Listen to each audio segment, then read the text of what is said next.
to our third presentation today. Hasmik, Sarah, Sona, and Zana will talk about trust in healthcare prior and post-internet technology. The floor is yours. Thank you very much, Dr. Fadil. So I'm going to share my slides today, and while I'm doing it, I'm very excited to be here, and we're really excited to show our findings. So let me see which one I should share. So today, me and my group are going to present trust in healthcare, post and prior to technology. My group members are Hasmik Markaryan, Janna Karapetyan, Sarah Alexanian, and I'm Sona Balakhchan, and I'll start. So let's go over the content of what we're going to talk today about. So first, we're going to see the evolution of doctor-patient relationships before the internet and after the internet to kind of compare it. Then we'll proceed to see the difference of information accuracy on the internet and social media. Then we're going to take a look at the critical players and factors involved. And finally, we'll discuss ways how to re-engineer this to make the trust stronger between doctors and patients after the internet. So let's move to see the evolution of doctor-patient relationships. So before the internet was invented, the power was mostly for the doctors. The patients and doctors were in like a passive active relationship. So the healthcare providers had the power to tell the patient what medication, what treatment to use, and the patient would have to blindly follow this because of a lot of lack of information and other factors that we'll discuss. And the relationships were very vague and bureaucratic. And also regarding the information, the main information was stored in books and encyclopedias that were peer-reviewed and authentic. And the healthcare providers were the main information of source. And this means that the patients didn't actually have access to like any of these information. They couldn't go and read about it. And because of all these factors that they wouldn't have access to read about it, they would decide to trust the doctors and just believe that the treatment the doctor is suggesting is the one and only one that would work for them. And the doctors base their statements on knowledge learned from book rather than actually experiencing it. So let's move to see how the doctor-patient relationships looks now after the internet.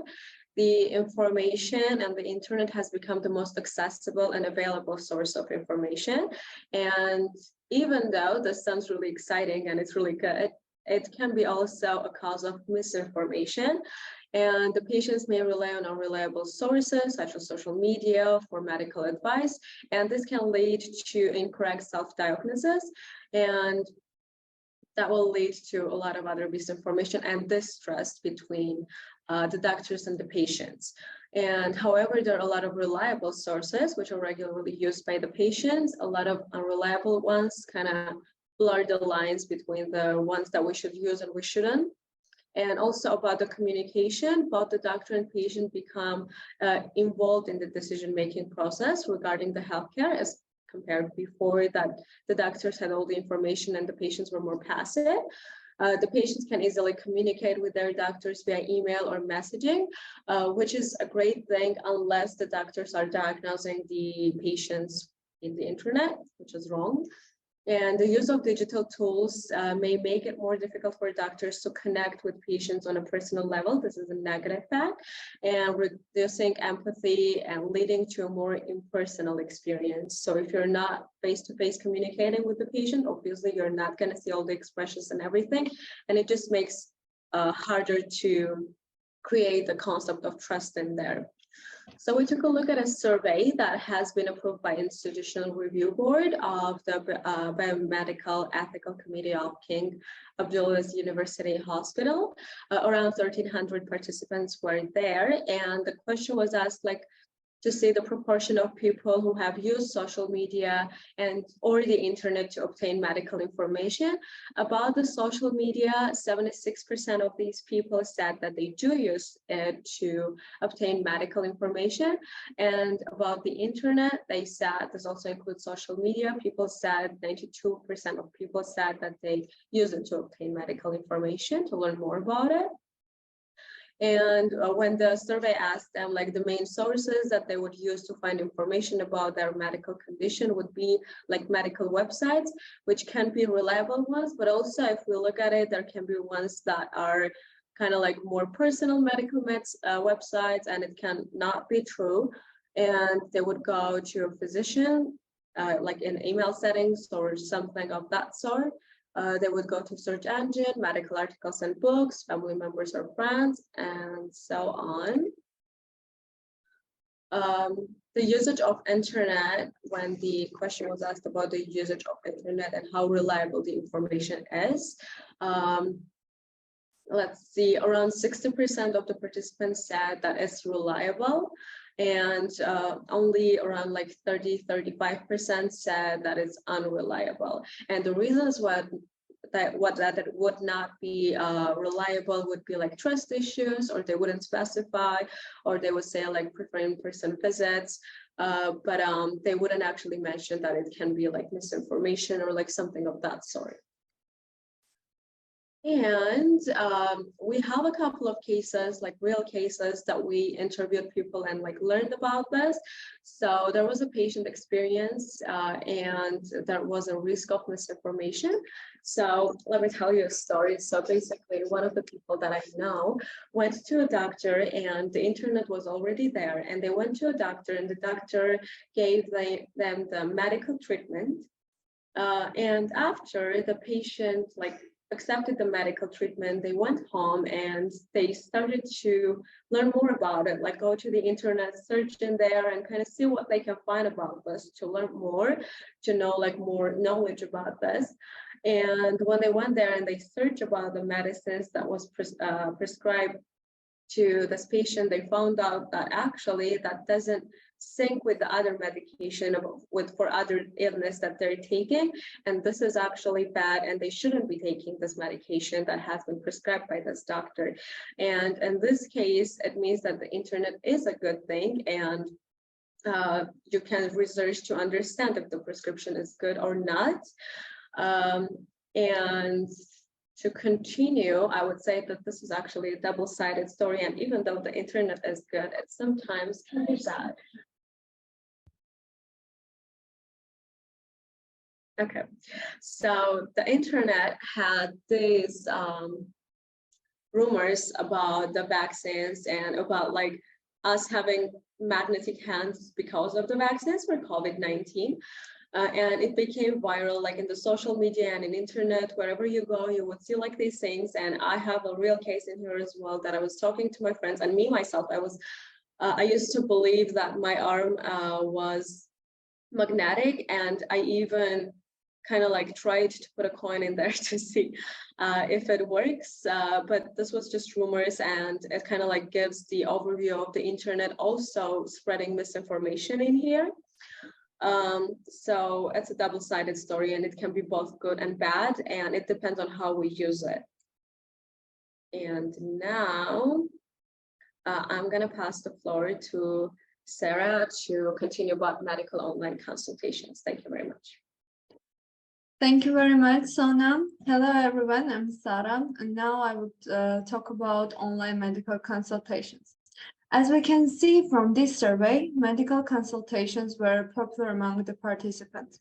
However, about 40% of our respondents mentioned that the reasons for their dissatisfaction were misdiagnosis and malpractice by the doctor. So misdiagnosis here was still prevalent, affecting the trust of the patients in the physicians. In terms of online medical consultation, there are several limitations. For example, not all medical issues may be appropriate for online medical consultations. Illnesses necessitate in-person examinations or diagnostic procedures that can be carried out remotely. Online consultations may partially replicate the doctor-patient relationship also, which was developed during an in-person session. A more accurate diagnosis and treatment plan can result from improved communication and interaction between the patient and the doctor during an in-person appointment. Also, the main limitation of the online medical consultation can be a lack of access to necessary medical equipment from the patient side, because the healthcare provider may need to carry out specific diagnostic tests or measurements during an online medical consultation to aid in making an accurate diagnosis or keeping track of a patient's condition. However, this may be difficult if the patient needs access to essential medical equipment, the available equipment or is of poor quality. Also, I would like to mention that we have encountered several real-life stories where information provided during the online medical consultation was misleading. For example, one of our interviews told that during an online session, the medical expert gave him a board diagnosis, but in fact, later was discovered that he actually had a tumor.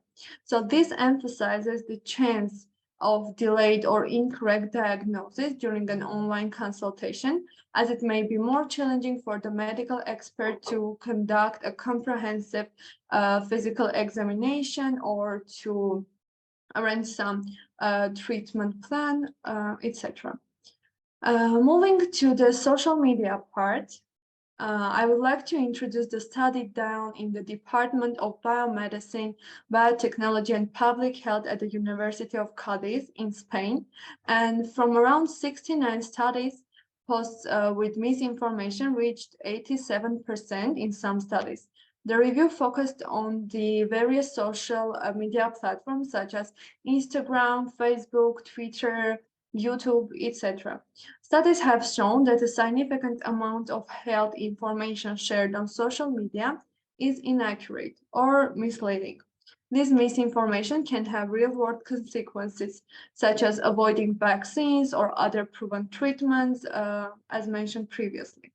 Most misinformation was circulated around vaccines, diets, or pro-eating disorder arguments, diseases, medical treatment, drugs, and even cigarettes.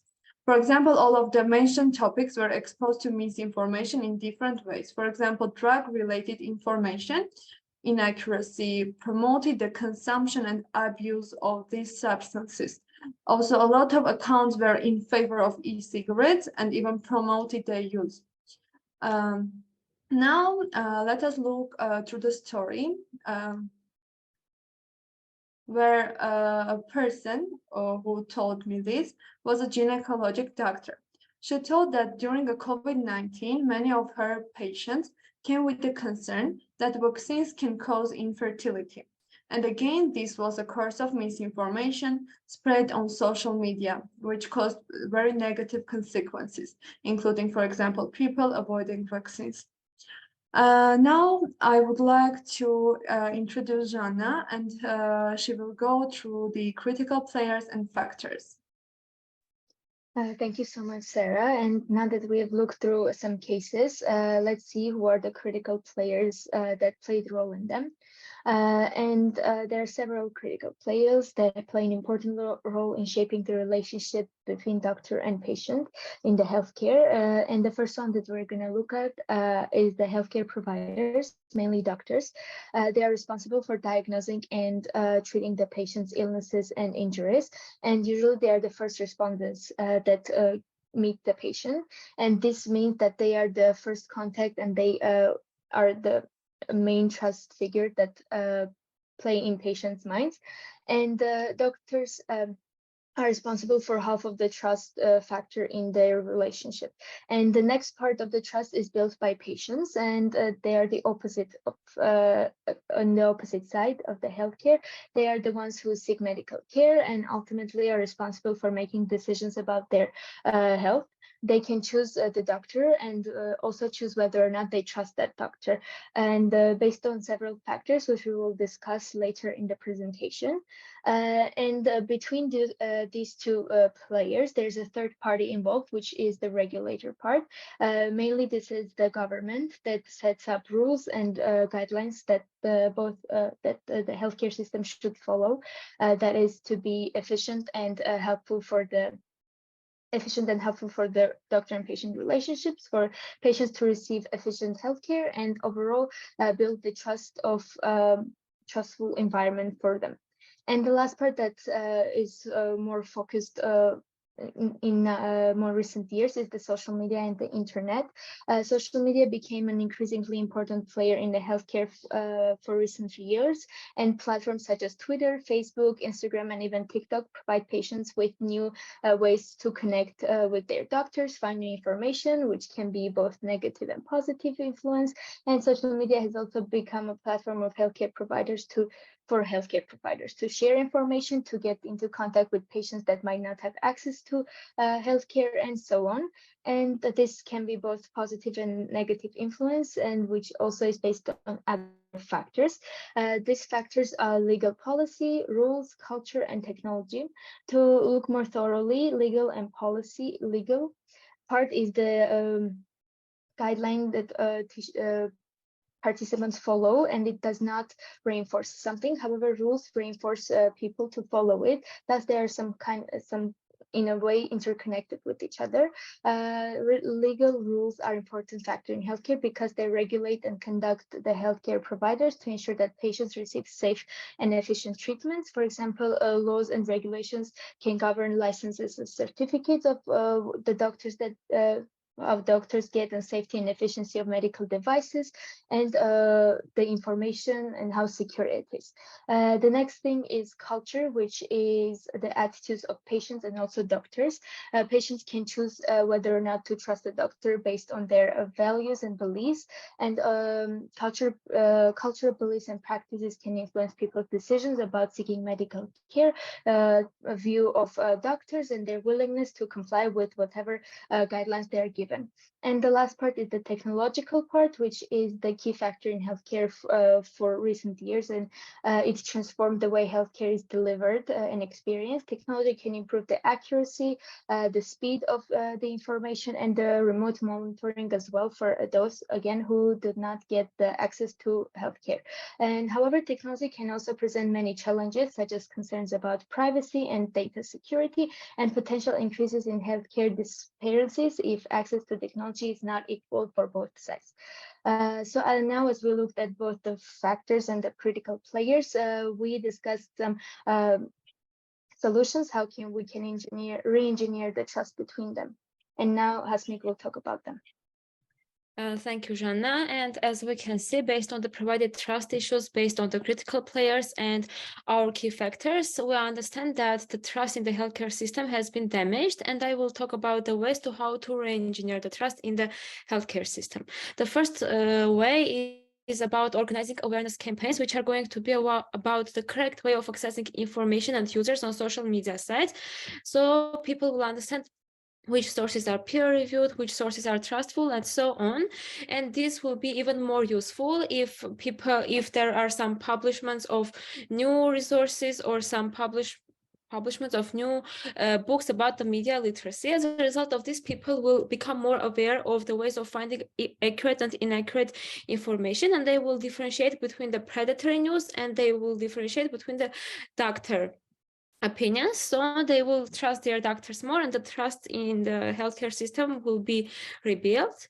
The another way of doing so is all about setting clear policies and guidelines.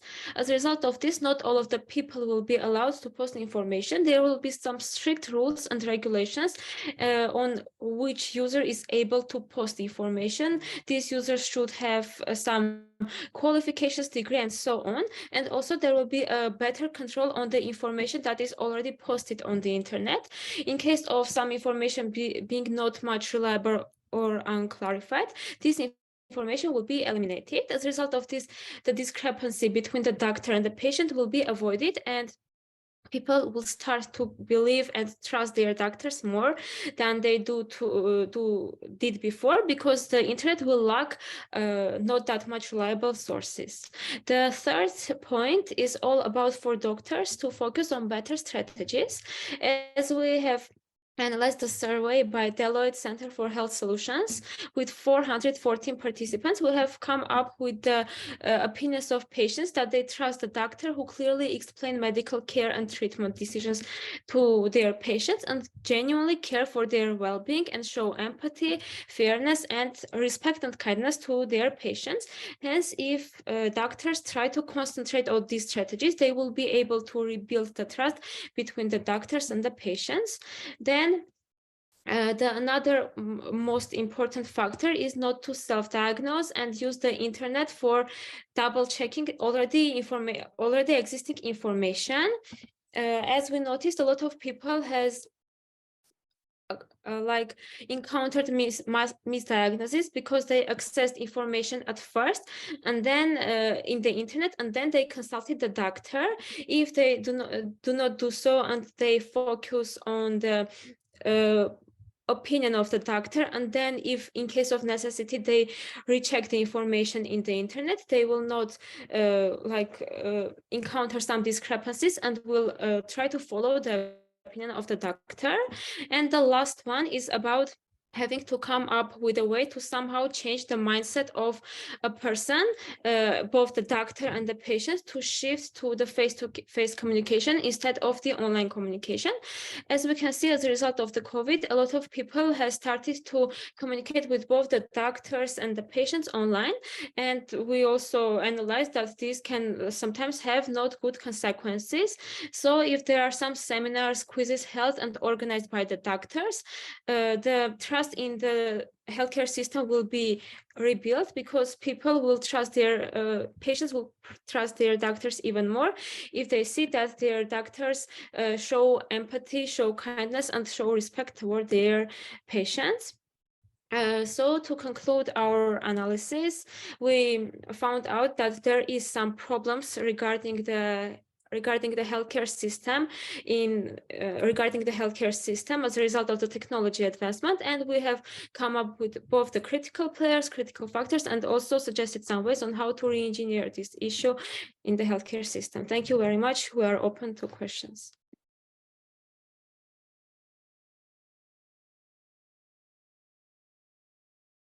You're muted, Dr. Panis.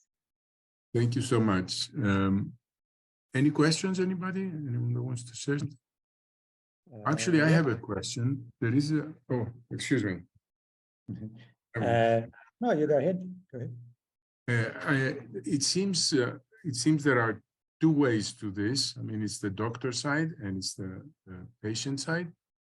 And I'm wondering, would you recommend people to search information before going to the doctor, or rely on the doctor? Is that a plus or a minus?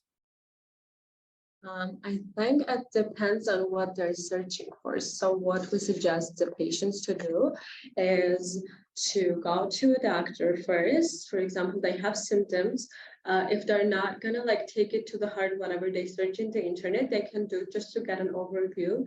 But the best thing to do is to go to a doctor to do the analysis, or whatever they have to do to have the correct subscription and have the correct diagnosis.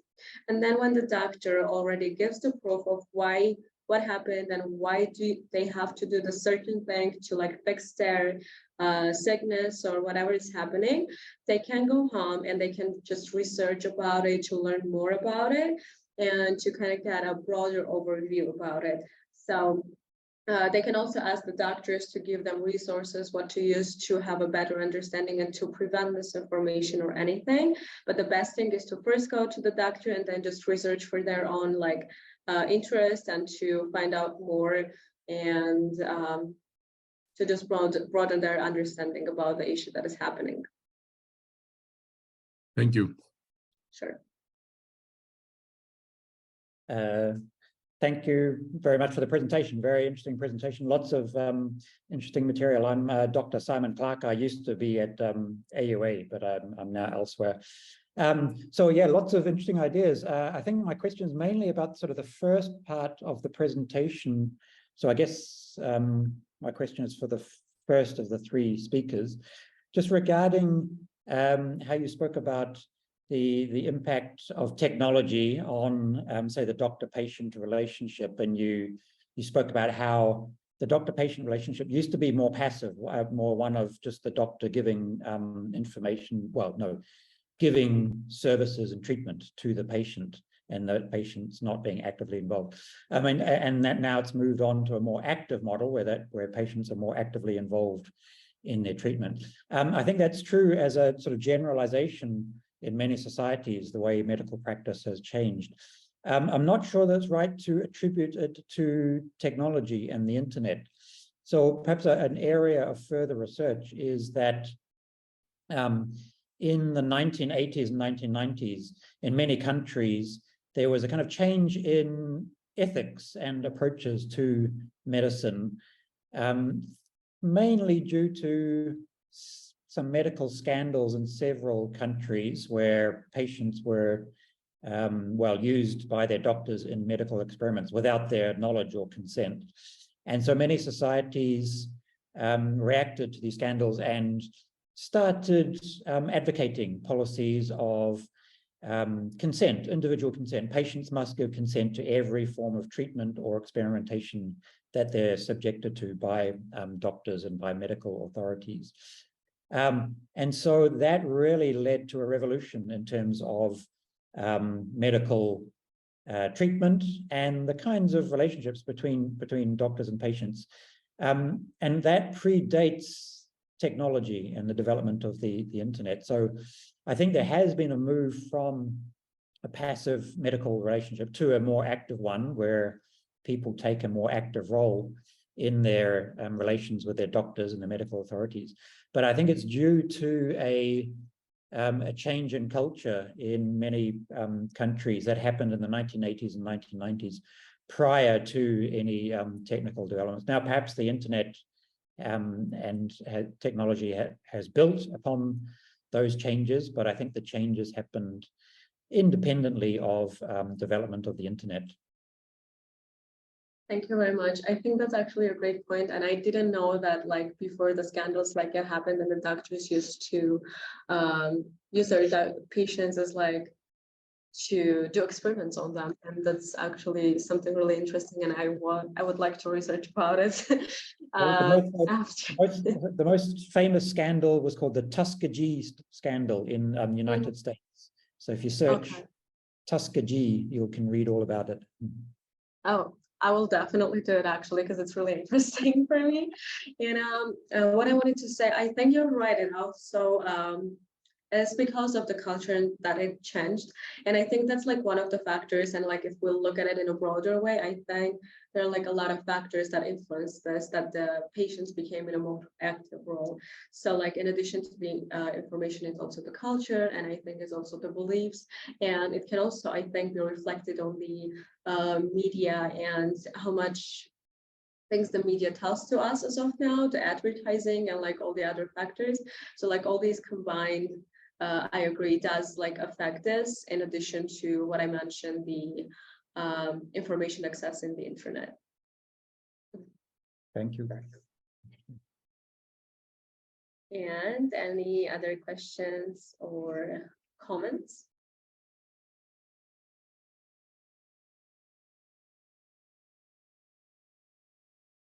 Dr. Panis? Panis, you're muted. I'm sorry about this. I want to share a personal experience. A doctor suggested a treatment for me. I had some indicators when I did a checkup, a general checkup test. I had to do with my blood, some indicators, and he suggested a medical treatment. Now, because I do research and I happen to have access to such data. I mean, I found more data on the internet regarding the medication he recommended and regarding the criteria that are used to provide the medication. I mean, how high the numbers should be and under what conditions and what the family situation. It has different indicators, 5 indicators. basically looking at the indicators and knowing my situation, I shouldn't be getting the medicine. I should not.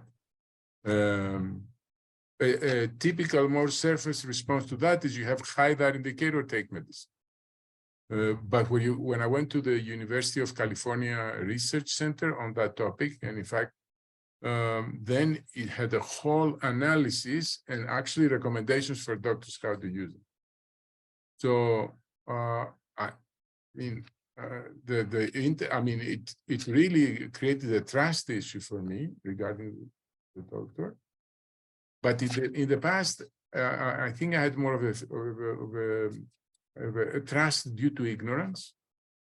Now I have more of a distrust, but when I confirm it, I have more of a trust, right?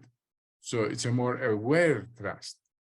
So there seems to be a different mechanism functioning now on how trust is built to the doctor.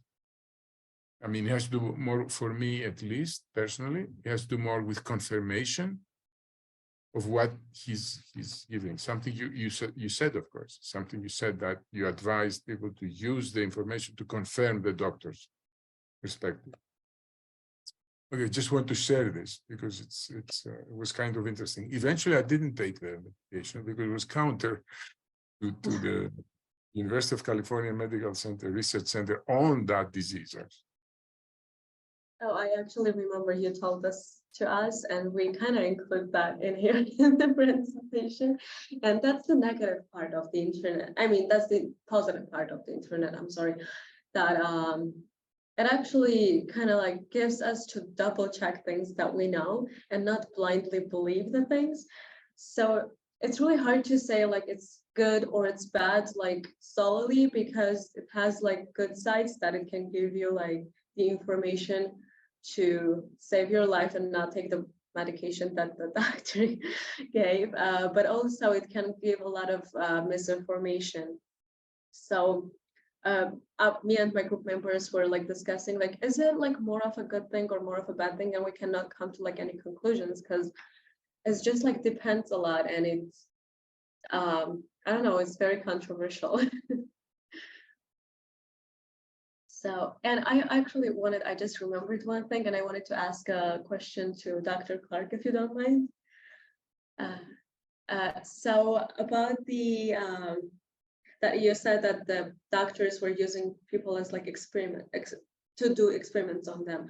Do you think that during COVID-19, when it just came out and here, like they started like using the vaccines, would that be considered a part of those experiments or something of that sort, that like in the beginning, we didn't know how it's going to affect like 2 people, even though they used it on the animals. So do you think this is a bad thing that they did it? And is this like an experiment kind of thing, or it was? I think probably some people believed it was an experiment. So some people may have believed so, and that may have led to a decrease in trust.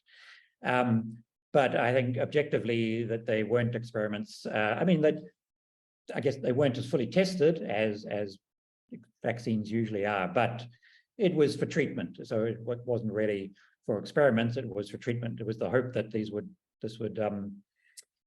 vaccine would create immunity. So I don't think it was certainly the intention to experiment, although I mean partly because they were hoping that they weren't fully sure whether the vaccines would work.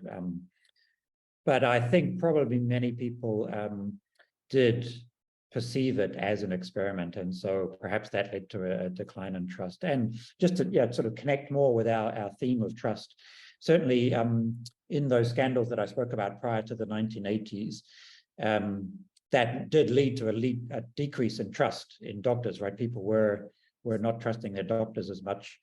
So that in the Tuskegee study in the United States, it was on African Americans. And as a result of that, thousands of African Americans stopped trusting doctors and stopped going to see doctors. And so the creation of informed consent, the emphasis on informed consent, was an attempt to restore trust in medical authorities by empowering patients and giving them a more active role in their medical treatment. Got it. Okay, thank you very much.